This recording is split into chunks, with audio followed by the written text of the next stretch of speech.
बड़का समाचार के बाद अब बेरा है खबर छत्तीसगढ़ के। जी हाँ, एक तरफ सरकार नरवा गरुआ घुरुआ बारी ला बचाए बर योजना चलावत है, फिर बिलासपुर में ये योजना हाँ जमीनी स्तर में नहीं दिखत है। बात करन बिलासपुर रतनपुर के मुख्य मार्ग के, तब पूरा 25 किलोमीटर तक जगह जगह गाय गरुआ मन घूमत और बैठे नजर आते।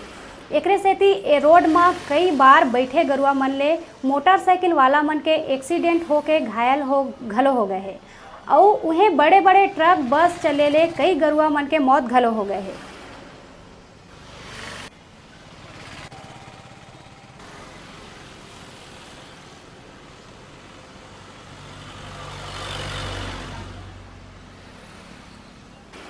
हन अभी रतनपुर बिलासपुर मुख्य मार्ग में और आप मतलब बता दन कि हमन देख सकत हन कि ये पूरा रोड भर पूरा गरुआ मन बिछाए हुए हेवय और लगातार हमन ये बात ला बतात आत हन कि जो सरकार के जो नरुआ गरुआ घुरुआ बारी है वह फैल नजर होवत आवत है। काबर के बिलासपुर में देखे चला नहीं मिलत है कि एको ठन का उठान बने हो ही। आप मतलब बता दन कि काफ़ी लंबा समय ले ये गरुआ मन ऐसने घूमत रही थे जेखर बड़े बड़े गाड़ी मन ए आसपास में गुजरत रही थे, तो कई ठी गरुआ मन के यहाँ मौत भी हो चुके हैं। गरुआ मन कोई भी जगह बैठ जाते जेखर ले आम आदमी मन जिन जावत रही थे मोटरसाइकिल में जाते साइकिल में जाते उनकर चपेट में आए ले उखरो मतलब नुकसान हुआ थे, एक्सीडेंट हुआ थे, गिरा थे लोगन मन ह लागत हेवय, अस्पताल जावत हेवय। तबो ले शासन प्रशासन एक गरुआ मन ला रखे बर सही इंतजाम नहीं कर पावत है और न ही एक तरफ कोनो ध्यान देवत है। काबर के एकर से सीधा नुकसान जनता ला भी है और